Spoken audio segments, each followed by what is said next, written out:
புள்ளையாரு வாராரு வாராரு புள்ளையாரு வாராரு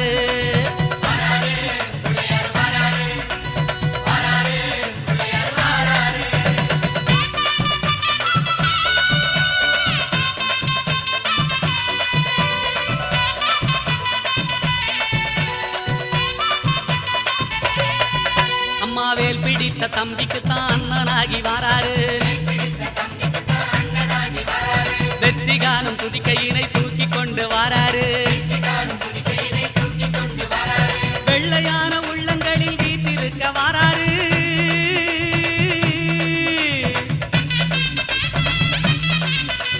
வெள்ளையான உள்ளங்களில் வீட்டிருக்க வாராரு வினைகளெல்லாம் தீர்க்க வேண்டி விரைந்து ஓடி வாராரு